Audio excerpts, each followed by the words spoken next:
नमस्कार दोस्तों, स्वागत है आप सभी का आपके अपने YouTube चैनल देव क्लासेस एजुकेशन पर। मैं हरदेव शंकर आप सभी का एक बार फिर से स्वागत करता हूं। आज हम लेके आए आपके सामने क्लास हमारी हिस्ट्री की है, जो कि हम लेके चल रहे हैं मध्यकालीन भारत का इतिहास। तो इसमें जो हम कल क्लास में करा चुके थे, एक टॉपिक मतलब पार्ट ए को हम कंप्लीट कर लिया था।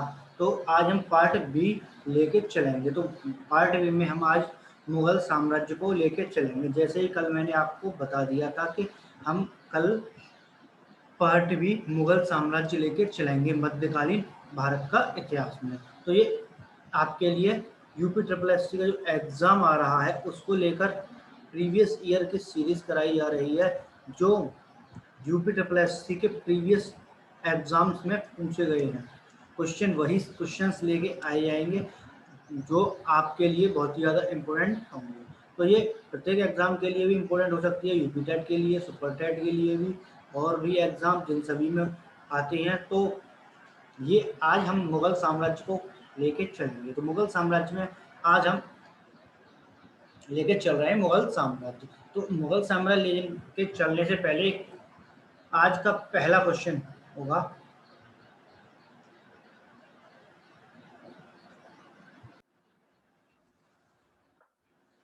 तो देखिए पहला क्वेश्चन हमारा क्या कह रहा है। तो पहला क्वेश्चन है हमारा, निम्न में से किस शासक की मृत्यु पुस्तकालय की सीढ़ियों से गिरकर हुई थी। तो वो कौन सा जो शासक था मुगल साम्राज्य में जिसकी मृत्यु सीढ़ियों से गिरकर हुई थी। तो जहांगीर, शाहजहां, बाबर, हुमायूं।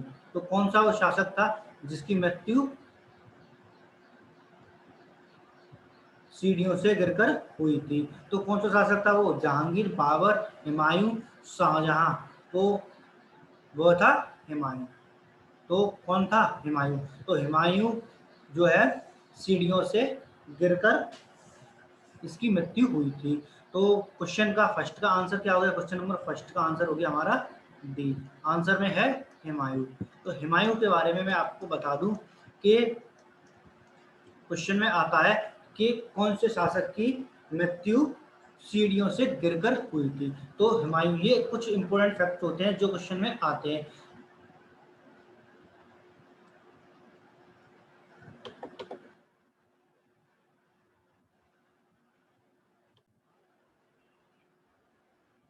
तो उसके बारे में मैं आपको बताता हूँ। तो हुमायूं ने दिल्ली में दीन पनाह भवन में पुस्तकालय की सीढ़ियों से गिरकर, कहाँ पर? जो दिल्ली में दीन पनाह भवन है उसमें सीढ़ियों से गिरकर इसकी मृत्यु हुई थी। तो लैंडपूल ने हुमायूं की टिप्पणी करते हुए कहा है कि हुमायूं जीवन भर लड़खड़ाता रहा और लड़खड़ाते हुए ही अपनी जान दे दी। तो यह क्या था? ये अपने जीवन भर लड़खड़ाता रहा और लड़खड़ाते हुए इसने अपनी जान दे दी। तो कहां पर हुई थी इसकी मृत्यु? दीन पनाह भवन में। दीन पनाह भवन। अब next question, question number second question क्या कह रहा है? देखिए थोड़ा पॉइंट, देखिए सेकंड क्वेश्चन हमारा क्या कह रहा है? सेकंड क्वेश्चन कह रहा है, हुमायूं की दुर्घटना में आकस्मिक मृत्यु के उपरांत इसके बेटे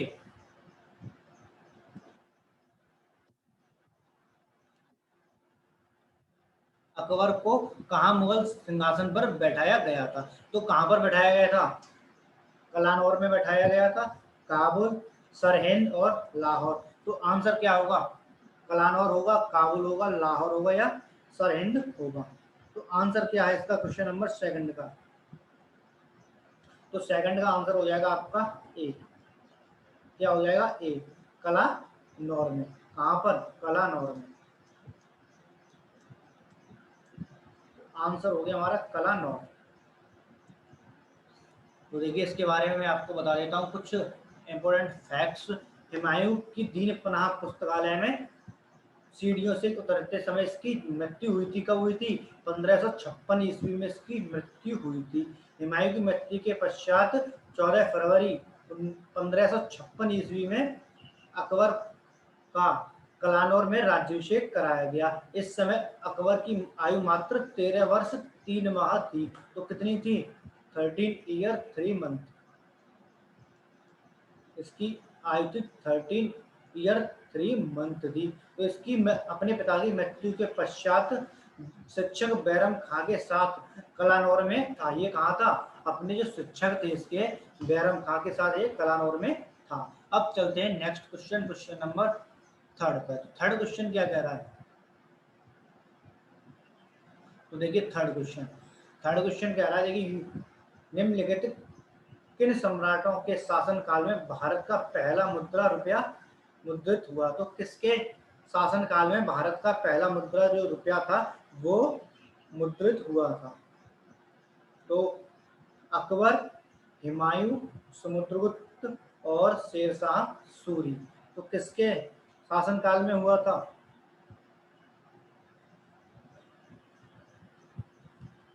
तो ये हुआ था आपका शेरशाह सूरी। तो राइट आंसर क्या है? शेरशाह सूरी। तो थर्ड का क्या हो गया आपका?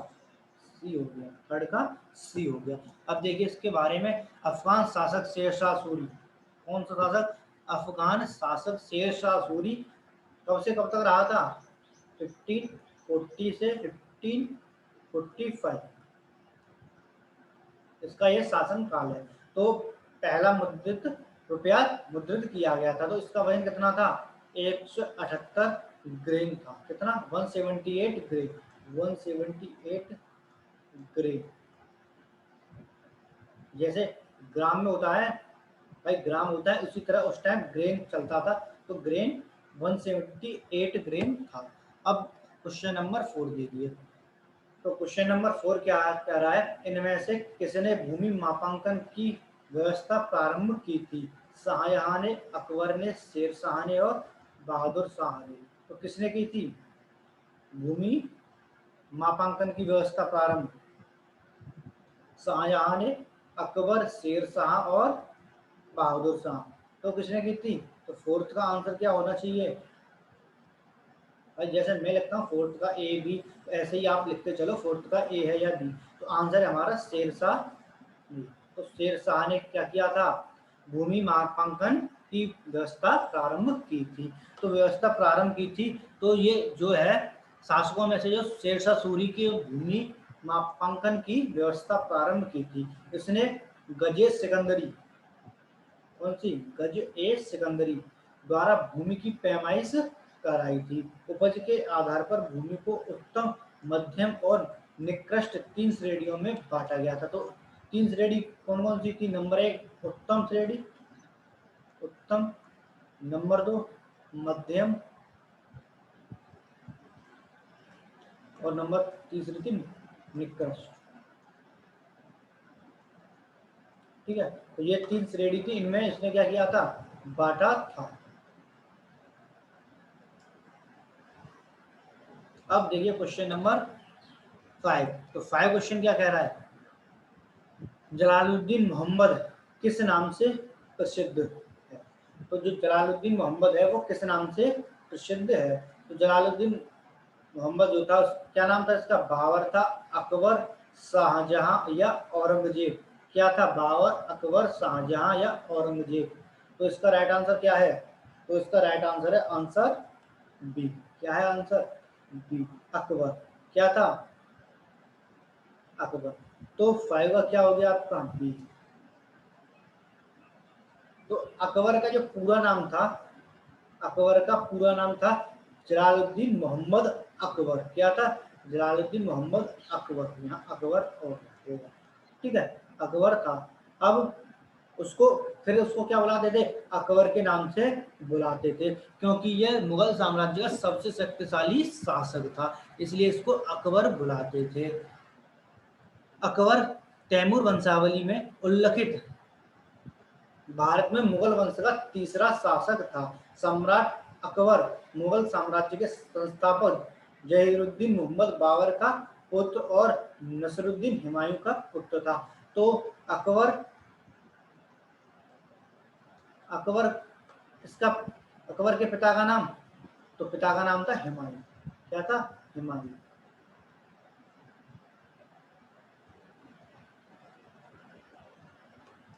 हुमायूं। और हुमायूं के पिता का क्या नाम था? बाबर। क्या था? बाबर। और अकबर के दादा का क्या नाम था? तो दादा क्या हो गया इनके? अकबर के क्या हो गए? बाबर हो गए। पिता कौन हो गया? हुमायूं हो गया। ठीक है, हुमायूं के पिता कौन हो गया? बाबर हो गया। ठीक, तो इस तरह से आपको सीरीज पता पड़ी कौन किसके। और बाबर का नाती कह सकते हैं तो कौन था? अकबर था। अब देखिए क्वेश्चन नंबर 6 क्या कह रहा है? प्रारंभ में अकबर का संरक्षण कौन था? मतलब संरक्षक जो था वो कौन था बाबर का? कौन था? हेमू था, फैजी था, अबुल फजल था, बैरम खां था। तो कौन था भाई? हेमू, फैजी, बैरम खां और अबुल फजल। तो कौन था?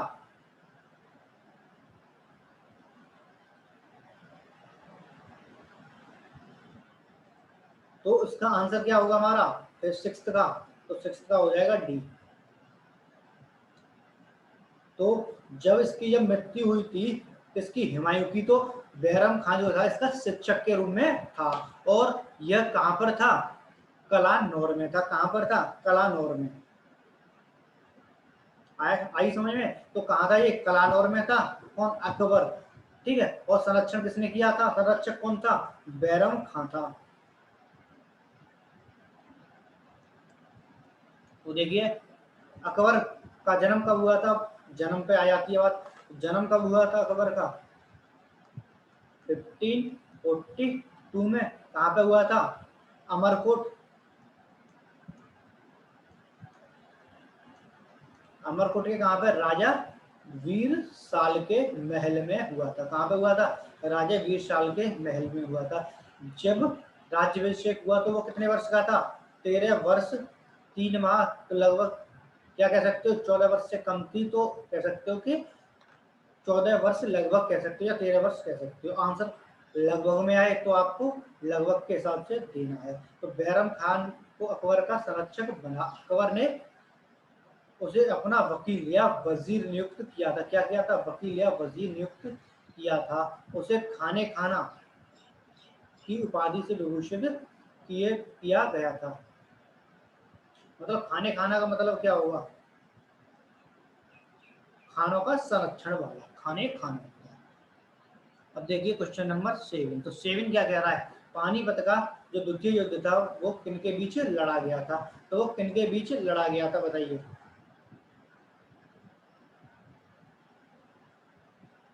तो अकबर के, बाबर लोधी, अकबर हेमू, अली राजा चंद्रगुप्त मौर्य और अकबर लोधी। तो किसके बीच लड़ा गया था?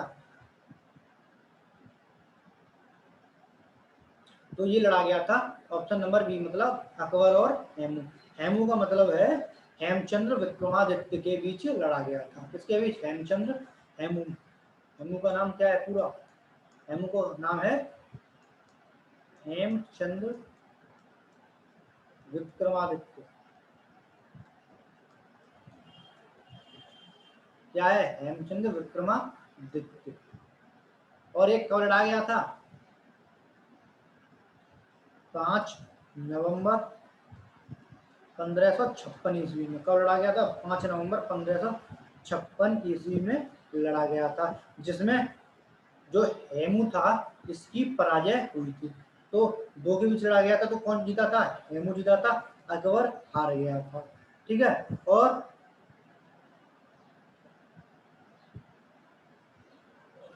चलते हैं आगे। तो आगे इसमें देखते हैं क्या है।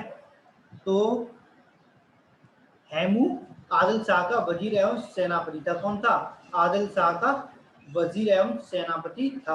आदिल शाह की तरफ से उसने 24 युद्धों में भाग लिया था। तो कितने युद्धों में भाग लिया था? 24 युद्धों में भाग लिया था। और जिसमें से 22 पर क्या थी? विजय मिली थी इसको।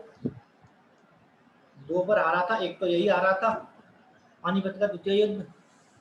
तो अब देखिए क्वेश्चन नंबर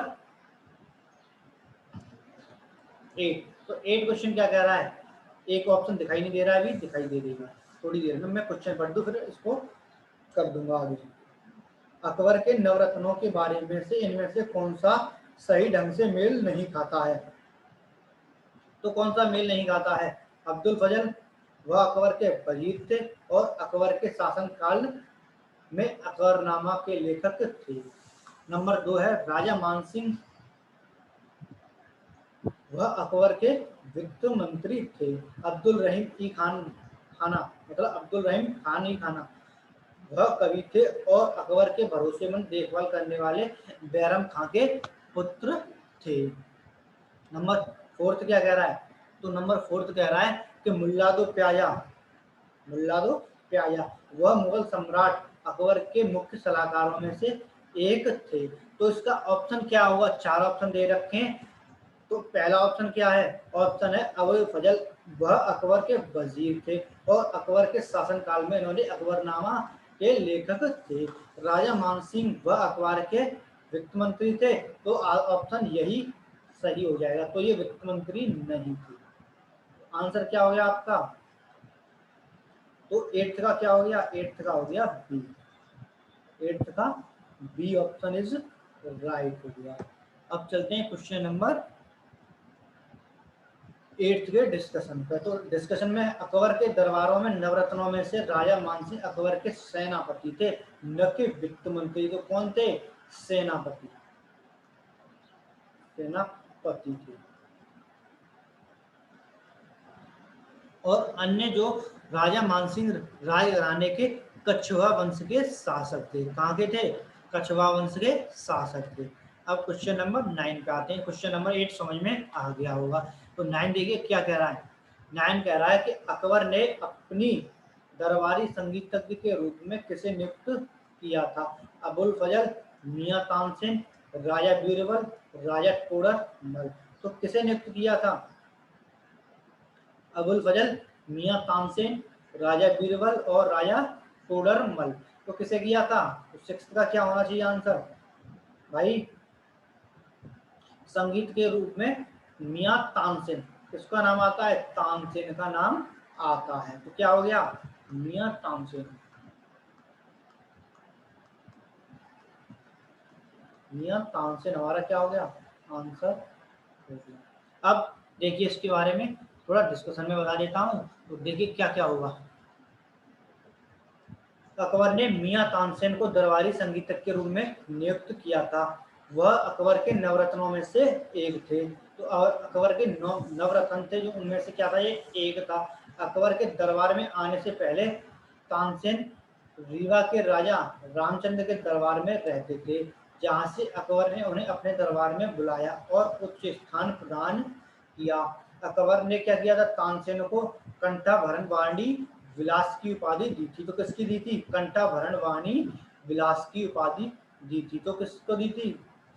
ये तानसेन को दी थी। तानसेन का मूल नाम क्या था? तानसेन का नाम था रामातनु पांडे। क्या था? रामातनु पांडे। और इनका मकबरा कहाँ है? ग्वालियर में स्थित है। कहाँ पर है? ग्वालियर में स्थित है। अब देखिए क्वेश्चन नंबर 10। तो 10 क्वेश्चन क्या कह रहा है? अकबर के दरबार में प्रसिद्ध कवि कौन थे? तो अकबर के दरबार में प्रसिद्ध कवि कौन थे? बीरबल, तुलसीदास, रहीम खान और बैरम खां। तो कौन थे? बीरबल, तुलसीदास, बैरम खां और रहीम खान। तो कौन थे? तो ऑप्शन नंबर बी रहीम खान थे। कौन थे? रहीम खान।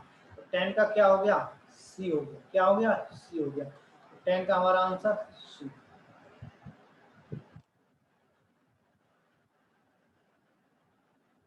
देखिए क्वेश्चन नंबर 10 का डिस्कशन में बता देता हूँ आपको। जो अकबर के प्रसिद्ध दरबारी कवि थे वो मिर्जा अब्दुल रहीम खान खाना थे। क्या नाम था इनका पूरा? मिर्जा अब्दुल रहीम खान खाना। जो हिंदी के क्या थे? सर्वश्रेष्ठ कवि थे। रहीम के उपनामों के लेखक उपनाम के लिखे गए दोहे आज भी प्रसिद्ध हैं। रहीम सॉरी अकबर के नवरत्नों में से अब्दुल रहीम खान खाना ने बाबर की आत्मकथा तुझे के बाबरी मतलब कौन सी है आत्मकथा? तो वह है तुझे के बाबरी को उसके तुर्की मूल रूपों से फारसी में अनुवादित किया है, जो बाबरनामा के नाम से प्रसिद्ध है। अकबर का राजकवि फैजी अपने समय का सर्वश्रेष्ठ जो कवि था, मतलब कौन था? फैजी। फैजी नहीं, फैजी। फैजी। ठीक है, अब देखिए क्वेश्चन नंबर 11। तो क्वेश्चन नंबर 11 क्या कह रहा है, बुलंद दरवाजा का निर्माण किसने करवाया था? तो किसने बनवाया था बुलंद दरवाजा को? तो हुमायूं, बाबर, औरंगजेब, अकबर। किसने बनवाया था? हुमायूं, बाबर, अकबर, औरंगजेब। ऑप्शन बताइए 11th का। तो ऑप्शन हो जाएगा बी। क्या हो जाएगा? बी, अकबर ने। किसने? अकबर चल रहा है तो भाई अकबर ही होगा। तो अकबर ने बनवाया था। देखिए, अकबर ने गुजरात विजय कब की थी? तो 1572-73 ईस्वी में। कब? 1572-73 ईस्वी में की थी। और फतेहपुर सीकरी नामक नगर की स्थापना करवाई थी। किसकी की थी? फतेहपुर सीकरी नामक नगर की स्थापना कराई थी। इस वर्ग के इतिहासकारों का मत है कि गुजरात विजय के उपलक्ष्य में सम्राट अकबर ने सीकरी के बुलंद दरवाजा का निर्माण विजय स्तंभ के रूप में कराया था, जबकि पर्सी ब्राउन ने इसका निर्माण दक्षिण विजय 1601 ईस्वी के उपलक्ष्य में बताया है। जो पर्सी ब्राउन ने इसका निर्माण जो है दक्षिण विजय के उपलक्ष्य में बताया है। अब यहाँ तक आपको क्लियर हो गया होगा।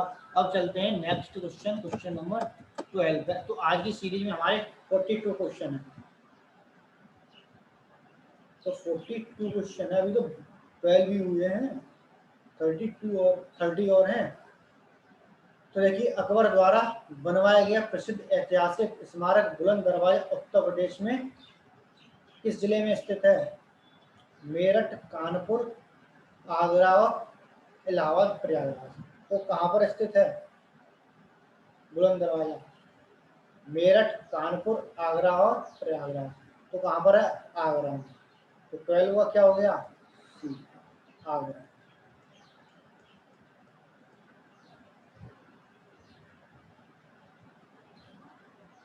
अब आगरा में उस टाइम करवाया था, तो आज के टाइम में कहाँ पर स्थित है ये बताइए? तो ये है फतेहपुर सीकरी में। कहाँ पर?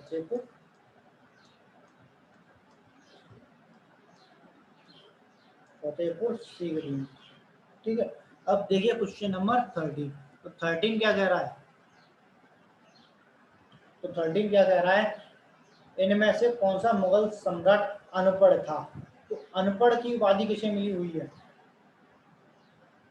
तो अनपढ़ कौन था? औरंगजेब, बहादुर शाह जफर और अकबर शाहजहां। कौन था भाई? औरंगजेब, बहादुर शाह जफर, अकबर और शाहजहां। तो 13 का क्या हो गया आपका? Option C, Akbar. कौन था? अकबर।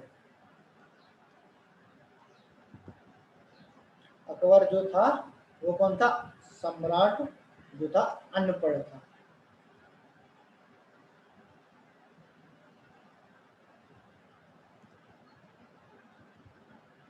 देखिए, इसके बारे में बता देता हूँ। जो अनपढ़ क्या था? अकबर था। अकबर का जन्म कब हुआ था? मैंने बता दिया था 1542 में हुआ था, और 15 अक्टूबर।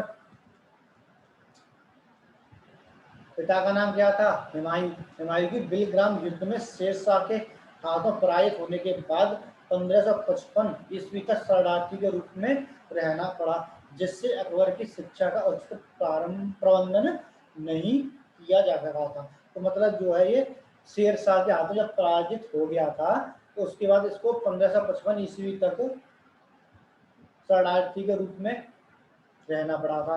तो उसके बाद इसका जो है अकबर का जो शिक्षा का उचित प्रबंधन नहीं हो पाया था, इस वजह से।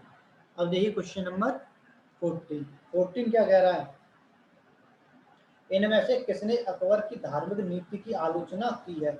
अबुल फजल, बदायूनी, फैजी। इनमें से कोई नहीं। तो किसने की है? तो 14 का क्या होना चाहिए? 14 का बदायूनी। क्या होगा? बदायूनी। तो 14 का बी।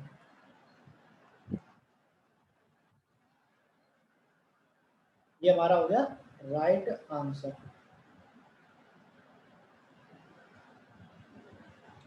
देखिए, अब्दुल कादिर बदायूनी अकबर की धार्मिक नीति का आलोचक था। उसने मुंतखब उत तवारीख नामक पुस्तक की रचना की थी। कौन सी की थी? मुंतखब मुंतखब उत तवारीख तवारीख नामक पुस्तक की रचना की थी। अब देखिए क्वेश्चन नंबर 15। तो 15 क्या कह रहा है, हल्दी घाटी का युद्ध 1576 ईस्वी में किन के बीच लड़ा गया था। तो किस किस के बीच लड़ा गया था, शेरशाह सूरी, हुमायूं, महाराणा प्रताप, अकबर, मोहम्मद गौरी, पृथ्वीराज चौहान और बाबर और इब्राहिम लोदी।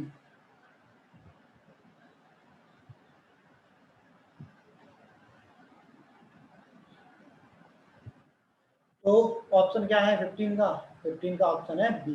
क्या है, बी, महाराणा प्रताप और अकबर। तो इस युद्ध के बारे में कहा जाता है, इस युद्ध में ना ही अकबर जीता था और ना ही महाराणा प्रताप जो है हारे थे। अब देखिए क्वेश्चन नंबर 15 का डिस्कशन। तो हल्दी घाटी का युद्ध, राजस्थान का युद्ध 15 जून 1576 ईस्वी में मेवाड़ के महाराणा प्रताप और मुगल शासक अकबर के बीच हुआ था। इसमें मुगल सेना का नेतृत्व मान सिंह तथा आसफ खान ने किया था। इस युद्ध में महाराणा प्रताप की ओर से लड़ने वाले एकमात्र मुस्लिम सरदार हकीम खान सूर थे। कौन थे, हकीम खान सूर थे। इस युद्ध के परिणाम के संदर्भ में ऐसा माना जाता है कि इस युद्ध में ना तो अकबर जीत सका और ना ही महाराणा प्रताप जो है हारे थे। अब आते हैं जहांगीर पर। तो जहांगीर का शासनकाल कब से कब तक रहा था ये बताना है। 1605 से 1627, 1627 से 1658, 1658 से 1707, 1707 से 1748।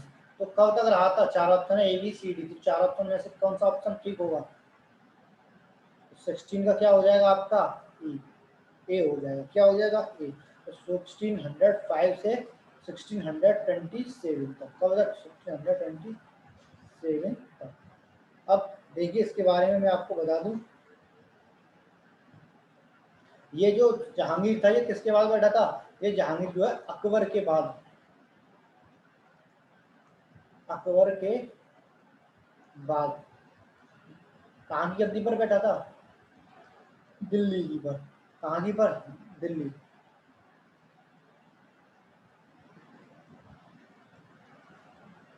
दिल्ली की गद्दी पर बैठा था।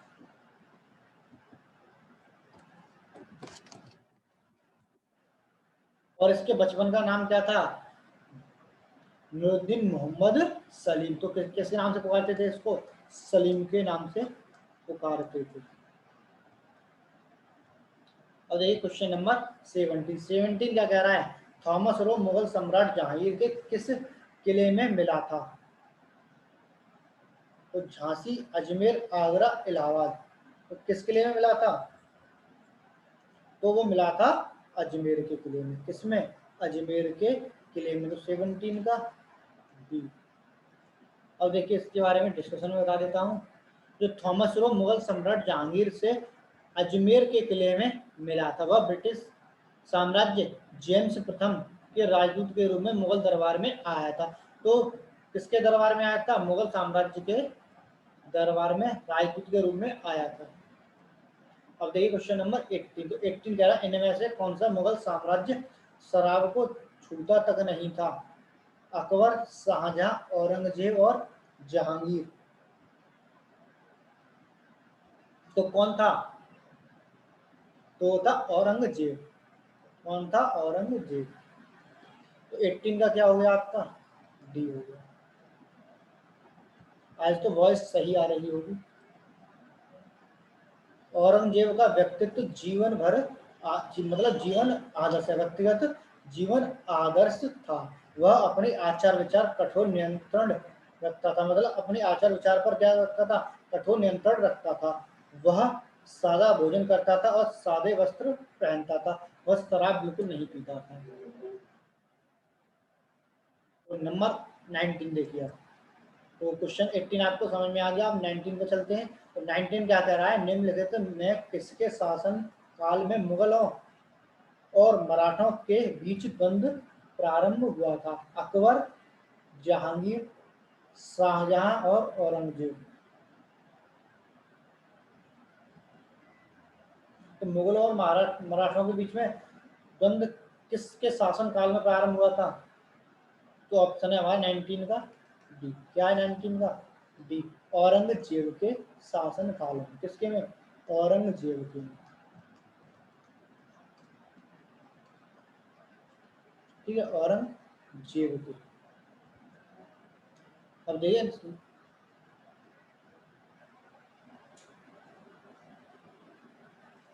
इसके बारे में डिस्कशन में बता देता हूं आपको। तो 1656 ईस्वी में शाहजहां के शासनकाल में सर्वप्रथम शिवाजी के नेतृत्व में मराठों ने मुगल क्षेत्र पर आक्रमण किया, लेकिन मराठा एवं मुगलों के प्रत्यक्ष संघर्ष औरंगजेब के शासनकाल में शुरू हुआ। 1665 ईस्वी में पुरंदर के युद्ध शिवाजी की भिड़ंत मुगल सेनापति जय सिंह के आगे चलकर 1680 में से 1707 ईस्वी तक मुगलों के खिलाफ मराठों का स्वतंत्रता संघर्ष जो है चला। आई होप क्वेश्चन नंबर 19 आपको समझ में आ गया। अब चलते हैं 20 का। तो 20 कह रहा है औरंगजेब जो था किसका पुत्र था? बाबर, अकबर, हुमायूं, शाहजहां। तो औरंगजेब था वो शाहजहां का पुत्र था। किसका था? शाहजहां का पुत्र था। तो 20 का आपका डी हो गया। औरंगजेब बादशाह शाहजहां और मुमताज महल का पुत्र था। इसके 2 बार राज्याभिषेक हुआ था। इसका शासनकाल में सर्वाधिक हिंदू सेनापति थे। इसके शासनकाल में जो थे क्या थे? सर्वाधिक सेनापति हिंदू थे। इसका शासनकाल 1658 ईस्वी से 1707 तक चला था। अब देखिए क्वेश्चन नंबर 21। ताजमहल के सुलेखक कैलीग्राफर ने 1648 ईस्वी में इसकी रचना की और पूरा किया। क्या पूरा किया था बताइए? गयासुद्दीन अल बुखारी और अमानत खान सिराजी, मोहम्मद अब्दुह। तो बताइए आंसर क्या होगा? तो इसका आंसर क्या होगा 21 का? सी हो जाएगा। क्या हो जाएगा? सी। अब देखिए इसके बारे में मैं आपको बता देता हूं थोड़ा। देखिए शाहजहां ने अपनी प्रिय पत्नी अर्जुमंद बानो बेगम मतलब क्या है? मुमताज महल। क्या नाम था पत्नी का नाम? अर्जुमंद बानो बेगम या मुमताज महल, जिसकी मृत्यु 1630 ईस्वी में हुई। इसकी याद में ताजमहल का निर्माण करवाया था। ताजमहल का निर्माण 1632 ईस्वी में शुरू हुआ और 1648 ईस्वी में पूरा हुआ। अमानत खान सिराजी ताजमहल का कैलीग्राफर था। मतलब कैलीग्राफर कौन था? अमानत खान सिराजी। कभी गयासुद्दीन ने मकबरे का पत्थर पर इबारतें लिखी हैं, जबकि इस्माइल खान अफरीदी ने इसके गुम्बद का निर्माण किया था। ताजमहल का डिजाइनर का नाम क्या था? उस्ताद अहमद लाहौरी। क्या था? उस्ताद अहमद लाहौरी।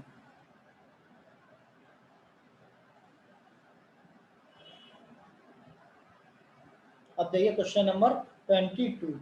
दिल्ली का प्रसिद्ध लोह स्तंभ जो सदियों से बिना जंग लगे खड़ा है, निम्नलिखित में से किस ऐतिहासिक परिषद में स्थित है? तो वो किस ऐतिहासिक परिषद में स्थित है?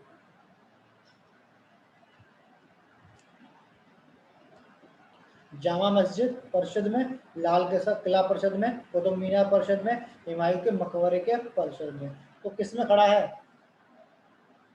तो ये खड़ा है आपका कुतुब मीनार में। कुतुब मीनार परिषद।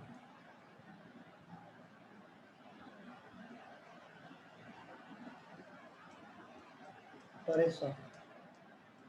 ठीक है। अब देखिए इसके बारे में। तो दिल्ली का प्रसिद्ध लोह स्तंभ कुतुब मीनार परिषद कुतुब उल इस्लाम मस्जिद में अवस्थित है। यह लोह स्तंभ भारतीय विज्ञान और वास्तुकला का उत्कृष्ट नमूना है, क्योंकि इसमें जंग नहीं लगी है। इसका निर्माण गुप्त काल में किया गया था। तो क्वेश्चन नंबर 22 आपको समझ में आ गया होगा। क्वेश्चन नंबर 23 पर चलते हैं। तो क्वेश्चन नंबर 23 क्या कह रहा है? बिहार राज्य के सासाराम शहर में निम्नलिखित किस प्राचीन सम्राट का मकबरा स्थित है? तो बहादुर शाह जफर, अलाउद्दीन खिलजी, शेरशाह सूरी और कुतुबुद्दीन ऐबक। तो किसका सासाराम शहर में मकबरा स्थित है?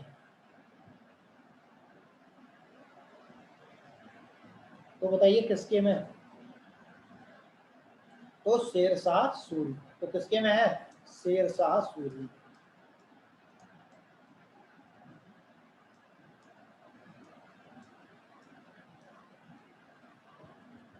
अब देखिए क्वेश्चन नंबर 24। पहले इसका डिस्कशन देख लीजिए। शेरशाह सूरी का मकबरा बिहार के सासाराम नामक स्थान पर है। तालाब के बीच एक ऊंचे चबूतरे पर बना है। इसका आकार गौरव दोनों दृष्टियों से भारतीय इस्लामिक निर्माण कला का सम्मिश्रण प्रदर्शित करता है। किसका करता है? भारतीय इस्लामिक निर्माण कला का। अब देखिए 24 कह रहा है कि प्रसिद्ध चित्रकार मीर सैयद अली चित्रकारी हेतु किस मुगल शासक के सहयोगी थे? तो किसके शासक के सहयोगी थे? बाबर, अकबर, हुमायूं, जहांगीर। मीर सैयद जो चित्रकारी हेतु किस मुगल शासक के सहयोगी थे, ये बताना है आपको। तो वो थे हुमायूं थे। किसके? हुमायूं। तो 24 का क्या हो गया? डी हो गया। क्या हो गया? डी, हुमायूं। अब देखिए क्वेश्चन नंबर 24 का डिस्कशन में बता दूं क्या क्या था। फारसी चित्रकार जो थे मीर सैयद अली। कौन थे? मीर सैयद अली मुगल शासक हुमायूं के सहयोगी थे। इसने अब्दुस्मद के साथ मिलकर मुगल चित्रकला का की नींव रखी थी। किसके साथ? अब्दुस्मद के साथ मिलकर। अब देखिए क्वेश्चन नंबर 25। तो विश्व प्रसिद्ध मोर सिंहासन का निर्माण और उसकी लाल किले की स्थापना निम्न में से किस मुगल शासक के काल में की थी? तो किसके शासन काल में हुई थी?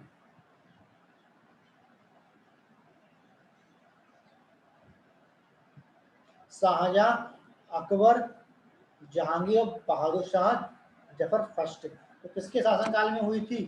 तो ये हुई थी शाहजहां के। किसके शासन काल में हुई थी? शाहजहां के। तो 25 का ए।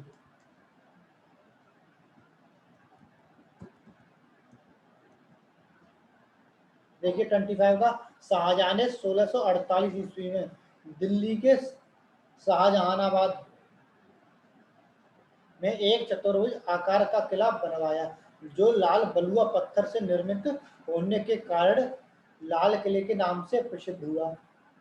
इसी किले के दीवाने आम के पीछे की दीवार पर बना एक कोष्ठ, जहां पर विश्व प्रसिद्ध तख्ते ताउस रखा जाता है, जिसे मयूर सिंहासन मतलब मोर सिंहासन कहा जाता है। तख्ते ताउस रखा जाता है। तो तख्ते ताउस को क्या कहा जाता है? मयूर सिंहासन कहा जाता है।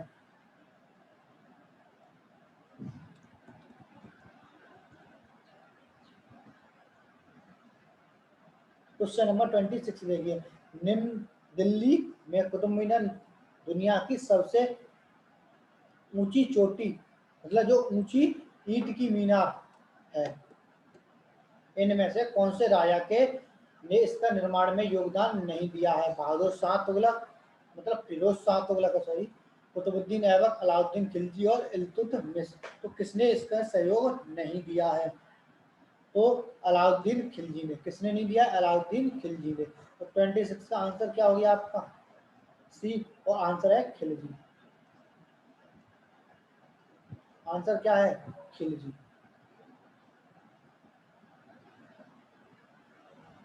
देखिए दिल्ली में स्थित कुतुब मीनार का निर्माण कुतुबुद्दीन ऐबक ने प्रारंभ किया था। प्रारंभ किसने किया था? आरंभ बनवाना मतलब किसने निर्माण? आरंभ कुतुबुद्दीन ऐबक ने किया था। और सुल्तान इल्तुतमिश ने इसका के कार्यकाल में इसका निर्माण कार्य पूर्ण हुआ था।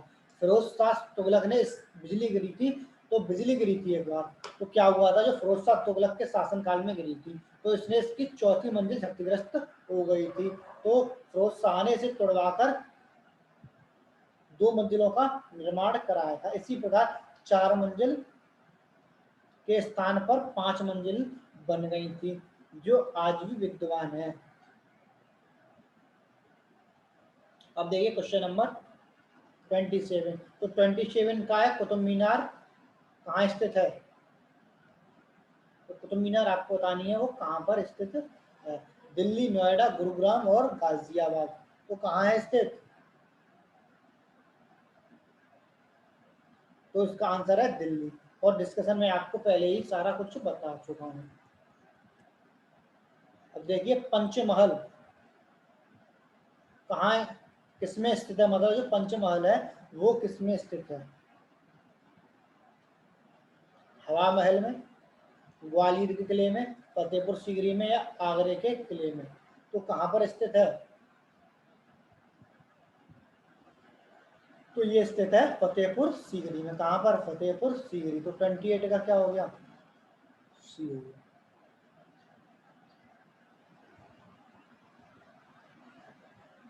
तो पंचमहल जो था उसका निर्माण मुगल बादशाह अकबर द्वारा करवाया गया था। यह इमारत फतेहपुर सीकरी किले में की सबसे ऊंची इमारत है।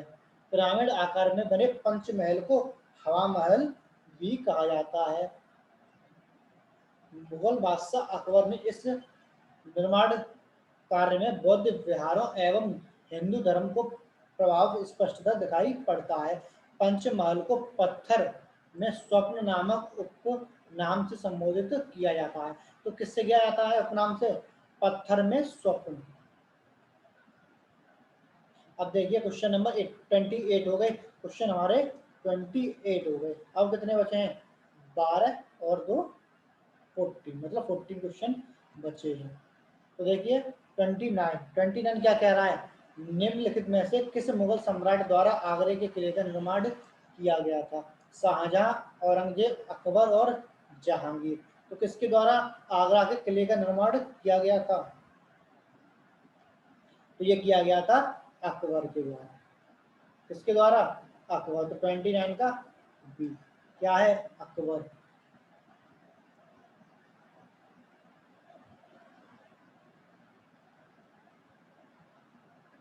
अकबर ने अपने शासनकाल में क्या कराया था? दीवाने आम और दीवाने खास, पंचमहल, खास महल, तुर्की सुल्तान की कोठी और जोधाबाई के महल आदि इमारतों का क्या करवाया था? फतेहपुर सीकरी में निर्माण करवाया था। तो कौन कौन सी करवाए थे? दीवाने खास, दीवाने आम, पंचमहल, खास महल, तुर्की सुल्ताना और की कोठी और जोधाबाई का महल। तो ये 5 इमारतों का करवाया था। ठीक है। तो क्वेश्चन नंबर 13 की ओर चलते हैं। तो 13 क्या कह रहा है? 30 नहीं 30। तो दिल्ली स्थित प्रसिद्ध हुमायूं के मकबरे का वास्तुकार कौन था? तो इसका जो वास्तुकार था वो कौन था? मीर कासिम, मिरात मिर्जा घियात और शेख आलम शाह अब्दुल लतीफ। तो कौन है? तो मिरात मिर्जा घियात कौन है? 30 का हमारा ए क्या है? मिरात मिर्जा घियात। तो ये आपके क्या है? 4 ऑप्शन में से एक पहला वाला सही है। तो देखिए वास्तुकार मिरात मिर्जा घियात थे। इन्हें अफगानिस्तान के हेरात शहर से बुलवाया गया था। तो कहाँ से बुलाया गया था? हेरात शहर से। तो यह मकबरा हुमायूं की विधवा बेगम हमीदा बानो की ने बनवाया था। यह चारबाग शैली में बना हुआ है। कहाँ पर बना हुआ है? चारबाग शैली में बना हुआ है। वर्ष 1993 में इसे यूनेस्को द्वारा विश्व धरोहर घोषित किया गया था। कब किया गया था? 1993 में यूनेस्को द्वारा।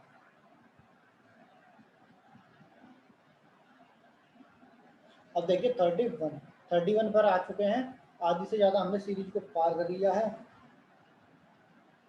तो मुगल वंश के पहले सम्राट बाबर ने अपनी देशीय भाषा चगताई तुर्की में अपनी आत्मकथा लिखी है। उस पुस्तक का नाम बताइए क्या है? तो मुगलनामा, बाबरनामा, बाबर मुबारक और बाबर बेहाया। तो क्या है? बाबरनामा, मुगलनामा, बाबर मुबारक और बाबर बिहार। तो क्या है इसका राइट आंसर? तो इसका है ऑप्शन बी। तो 31 का क्या हो गया? बी। तो क्या है? बाबरनामा, बाबरनामा।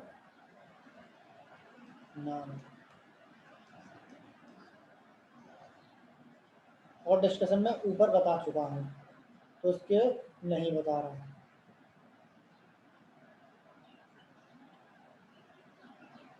आईने अकबरी किसने लिखी है? तो आईने अकबरी जो है किसने लिखी है? फैजी, अबुल फजल, बीरबल, मुल्लादो प्याजा।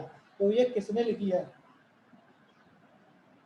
तो ये लिखी है अबुल फजल ने। किसने? अबुल फजल ने। किसने लिखी है? अबुल फजल ने। तो ऑप्शन क्या होगा 32 का? सी, अबुल फजल।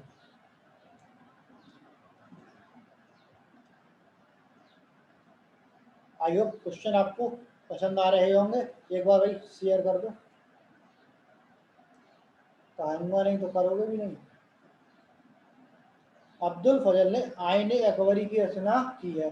अबुल फजल अकबर के नवरत्नों में से एक थे, जिन्हें सर्वप्रथम तौहीद इलाही तथा दीन इलाही का प्रधान पुरोहित बनाया गया था। अब्दुल फजल मतलब अबुल फजल कालियादम वन श्री कृष्ण का फारसी अनुवाद किया था तथा अपने ग्रंथों में अमेरिका की खोज का उल्लेख किया है। शाहजहां मतलब शाहजादा सलीम के इशारे पर औरत शाह के बुंदेला सरदार वीर सिंह ने अब्दुल फजल की हत्या कर दी थी। किसने की थी? सरदार वीर सिंह देव ने।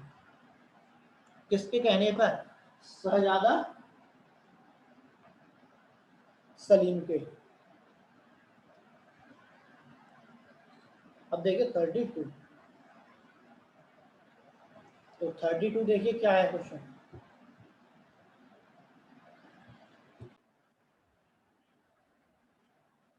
अब देखिए क्वेश्चन नंबर 33। तो 33 के क्या कह रहा है? जो तारीख फिरोज शाही के लेखक कौन है? तो तारीख फिरोज शाही के लेखक बताने हैं जैनुद्दीन बरनी, हसन निजामी, इब्न तूता और इसामी। तो कौन है 33 के? तो 33 के आंसर क्या हो जाएगा? ए हो जाएगा। क्या हो जाएगा? ए हो जाएगा। जियाउद्दीन बिरनी। क्या हो जाएगा? जियाउद्दीन बिरनी हो जाएगा। तो जियाउद्दीन बिरनी जो कब से, देखिए इसके बारे में डिस्कशन में बताते हैं। तो देखिए जियाउद्दीन बिरनी 1285 से 1357 ईस्वी एक इतिहासकार एवं राजनीतिक विचारक हैं, जो मोहम्मद बिन तुगलक और फिरोज शाह के शासनकाल में भारत में रहा। तारीख फिरोज शाही उनकी क्या है? प्रसिद्ध ऐतिहासिक कृति है। तो ज्ञातव्य है शमसे सिराज अफीफ ने भी तारीख फिरोज शाही की रचना की है। मतलब शमसे सिराज अफीफ है, उन्होंने भी तारीख फिरोज शाही की रचना की है। अब देखिए क्वेश्चन नंबर 34। तो 34 क्या कह रहा है? 34 कह रहा है अकबरनामा के प्रसिद्ध लेखक कौन है? बयानुद्दीन, अबुल फजल और अब्बास खां सरवानी और कैफी खां। तो कौन है?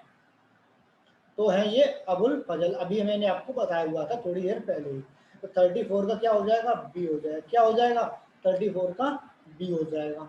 आप लोग बोर हो रहे हो शायद। तो देखिए अकबरनामा अकबर के नवरत्नों में से एक अबुल फजल द्वारा अकबर के शासन काल के आधिकारिक वृत्तांत के रूप में लिखा गया था। यह 3 भागों में विभाजित था। आय वे मतलब तीसरा भाग क्या था? आइन ए अकबरी। अब देखिए 35। तो 35 निम्न में से कौन सा सुमेलित नहीं है? तो सुमेलित कौन सा नहीं है? तो बाबरनामा, बाबर, शाहजहांनामा, मोहम्मद ताहिर और हुमायूंनामा, हुमायूं, और कौन सी है एक नंबर चौथा है तो जो कि जहांगीरी, जहांगीर द्वारा। तो कौन सा है ये 35 का, 35 का क्या है ये आंसर? तो 35 का है ये सी। क्या है? सी। तो 35 का क्या हो गया आपका? सी।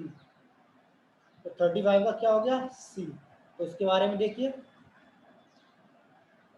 हुमायूंनामा की रचना मुगल बादशाह हुमायूं की बहन गुलबदन बेगम द्वारा की गई थी, जिसके बाबर, जिसमें क्या है, बाबर एवं हुमायूं के जीवन एवं उपलब्धियों का विवरण है।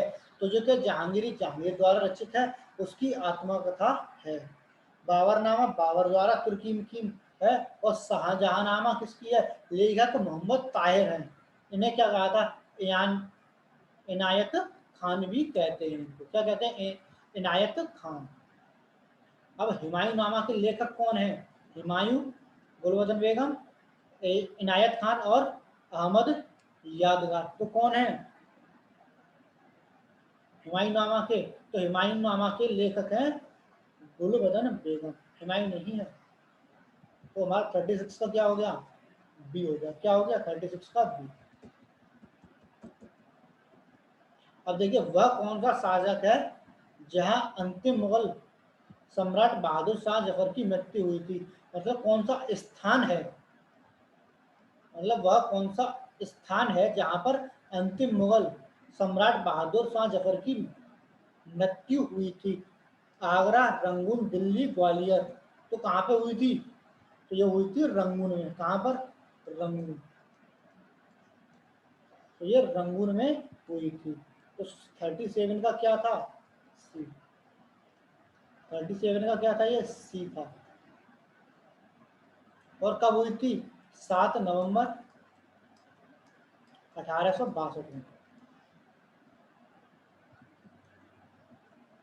अब देखिए क्वेश्चन नंबर 38। 38 कह रहा है किस मुगल बादशाह ने इलाहाबाद को अपनी राजधानी बनाया था? तो किसने बनाया था?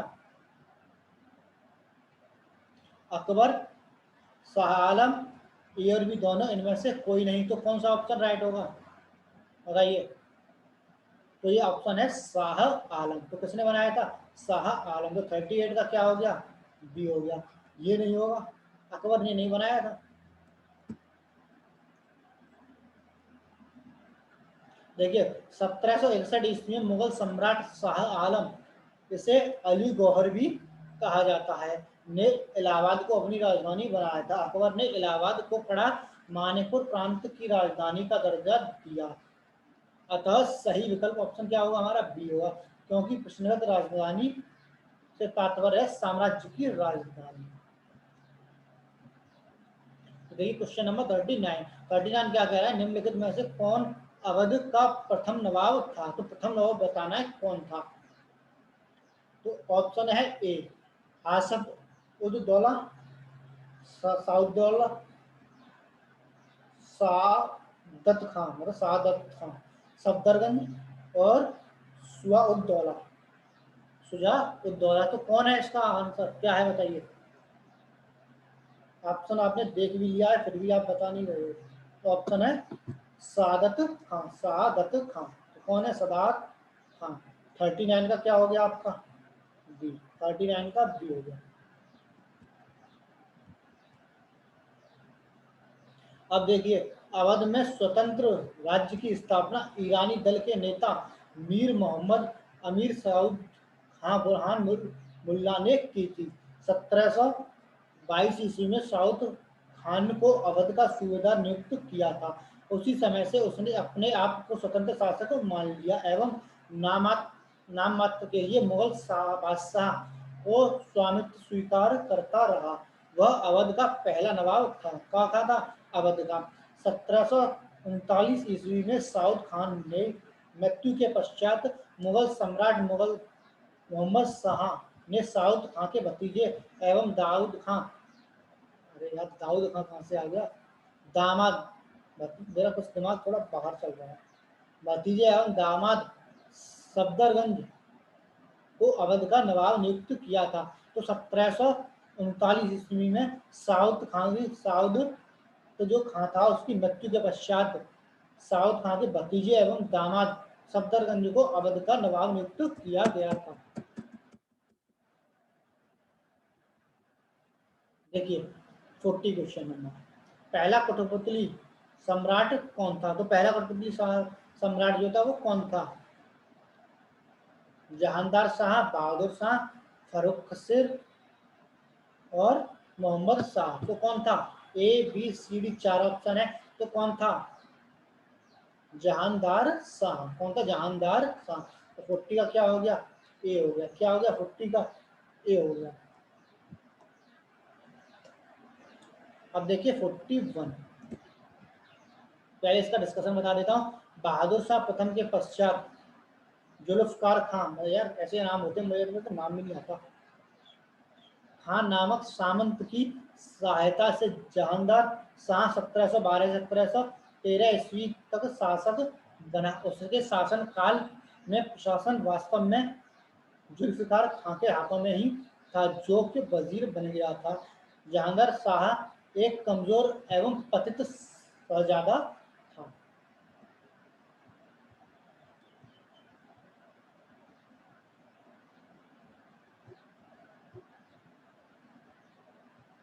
अब देखिए क्वेश्चन नंबर 41, दो क्वेश्चन और है, अंतिम दो क्वेश्चन आज के।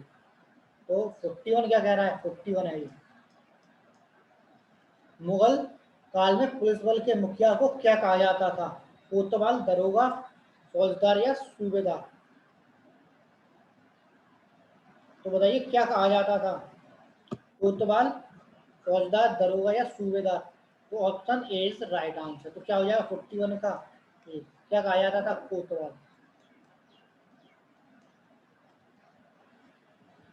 अब देखिए इसके बारे में थोड़ा और कम करना पड़ेगा। तो देखिए मुगल काल में पुलिस बल के मुखिया को कोतवाल कहा जाता था।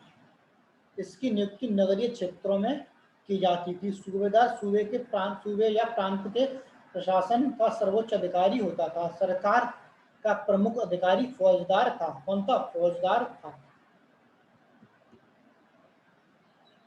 तो मुगल शासक के शासन के दौरान एक कोतवाल को सही भूमिका थी, क्या थी मतलब? तो इसकी जो सही भूमिका थी वो क्या थी? युद्ध के लिए सेना का नेतृत्व करना, राजकोष को बनाए रखना, राजस्व एकत्रित करना, कानून और व्यवस्था को बनाए रखना। तो भाई कोतवाल है, कोतवाल क्या रखेगा? कानून और व्यवस्था को बनाए रखेगा। ठीक है, तो क्या हो गया हमारा 42 का डी हो गया। तो ये आज की आपकी 42 क्वेश्चन की सीरीज थी। आपको सीरीज बहुत पसंद आई होगी और इसके बारे में देख लीजिए एक बार।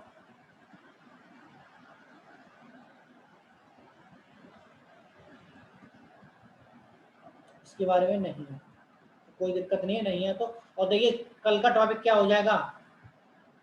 तो कल का टॉपिक हो जाएगा आधुनिक भारत का इतिहास में ब्रिटिश राज्य का अभ्युदय एवं प्रथम स्वतंत्रता संग्राम। तो ये आपका कल का टॉपिक हो जाएगा हिस्ट्री में, हिस्ट्री का। जब भी नेक्स्ट क्लास होगी तो नेक्स्ट क्लास कह लीजिए, नेक्स्ट क्लास, नेक्स्ट क्लास। अब एक दूसरा मेथड लेके आना पड़ेगा मुझे। तो देखिए आज की सीरीज में क्या था?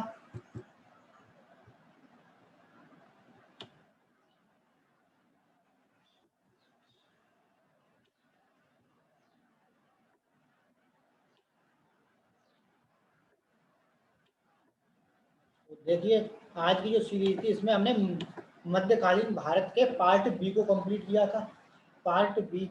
तो देखिए ये जो पार्ट बी था इसमें मुगल साम्राज्य को हमने लिया था। आज हमने मुगल साम्राज्य को कंप्लीट किया था और कल किसको किया था? आप सभी को पता हो तो बताइए। कल किया था हमने मध्यकालीन भारत का द्विवेद किया था और किया था सल्तनत काल। किसको किया था? सल्तनत काल को किया था। तो बस आज इतना ही है, मिलेंगे नेक्स्ट वीडियो। तब तक के लिए थैंक यू। एक बार शेयर कर दीजिए क्लास को और कमेंट करके बताइए कि वीडियो आपको कैसी लगी।